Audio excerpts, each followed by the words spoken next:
Hey, JMC6000 here, and in the Maverick Hybrid, and what I wanted to do in this video is kind of do an impromptu 60,000 mile update and some of the things been going on with the Maverick as of, this week.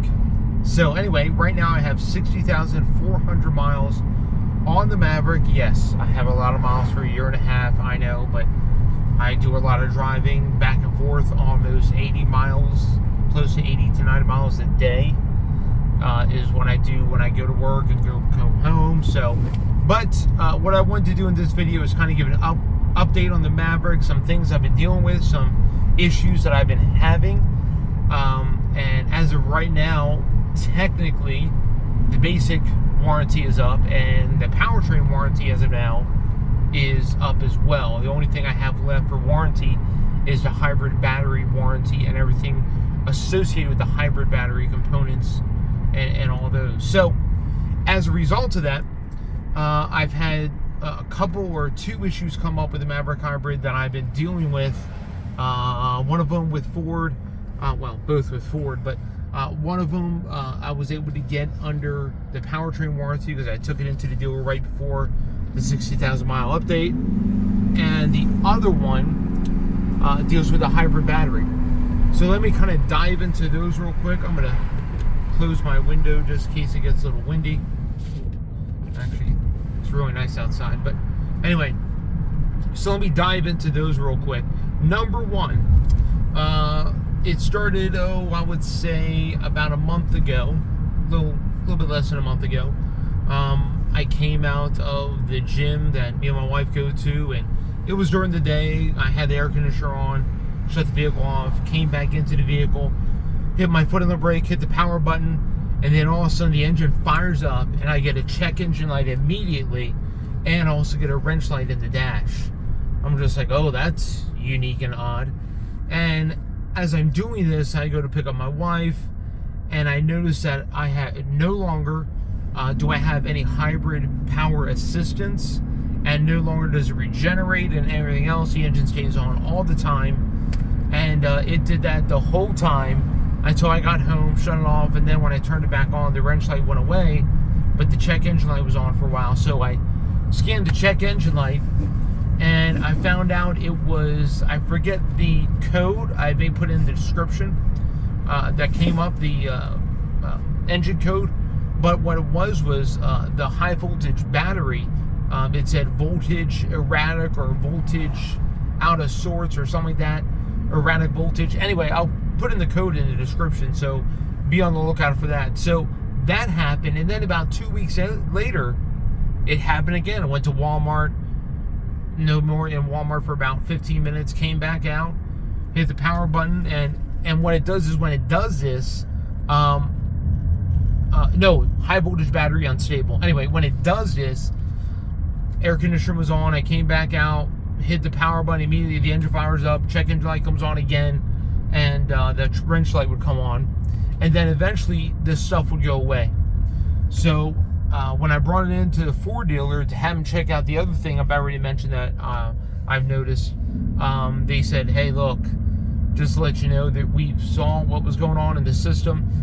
We need to drop the battery and do several tests, and we need to have your truck for a couple days. I'm like, okay. So I got that scheduled later on this coming month in August, as they're going to have it for about 2 days. They're going to drop the battery. They're going to figure out what's going on, and then they're going to see what the issue is, what the deal is, and kind of figure out next where to go, if it's actually a loose connection, or if it's something wrong with the high voltage battery, that the high voltage battery may need to be replaced if it's a bad cell or something like that. Anyway, next issue I've been dealing with the truck is another CV axle issue. So if you remember some of my videos previously, or if you want to go back and look for those, I had the passenger side CV axle replaced under warranty. Of course, this was back when the truck only had about 30,000 miles. Now I'm dealing with the driver's side CV axle. Thankfully, I was able to get it in before the 60,000 mile, out of warranty period, and dealership caught it. In fact, I think I brought it in when the truck had like 59,500 or something like that. They saw it. I was under my truck one day and I noticed there was some grease on the outer boot that, that's next to the tire on the driver's side. That was actually grease on the boot itself, and it looks like it started fleeing. So my dealership let said, yeah, the boot has a hole in it. It's starting to tear, and it's starting to release some grease out of that boot.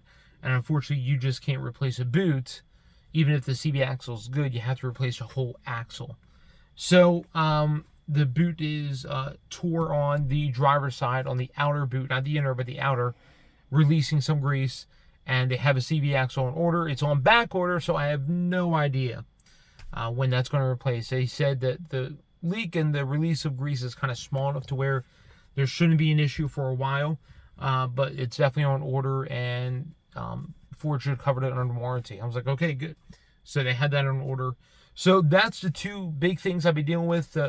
The worrisome one is definitely the hybrid battery issue, or as it says, as I'll put the code in the description, but I believe the wording of the actual engine code, or the one that's been coming up as I do the scan tool, is voltage unstable, of something like that. High voltage battery unstable, or the voltage is unstable.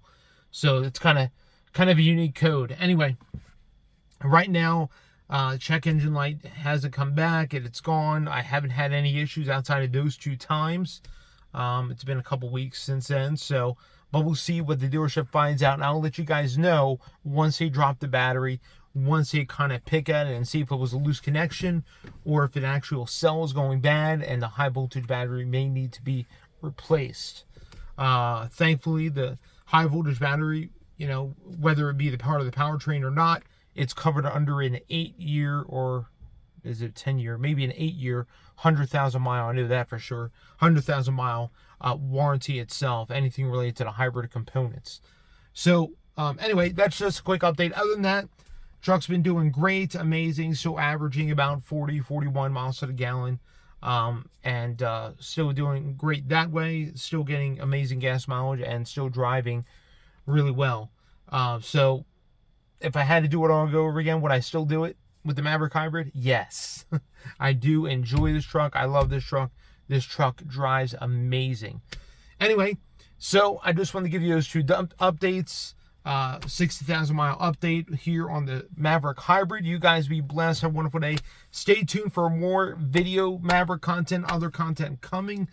I just got a new to us car for my 16-year-old son.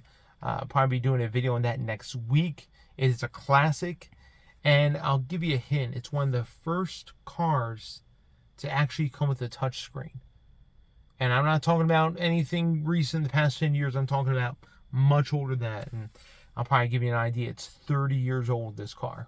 30 years old, and it has a touchscreen, and it controls everything in the car. So I'll reveal what that is if you guys are interested in that. And we'll have some more videos coming. So subscribe, like, comment, share this video. Thank you for being a part of this journey that I have with the Maverick. And you guys be blessed. Leave a question, leave a comment. Whatever the case may be, I'll try to get to those. And we'll see you guys next time.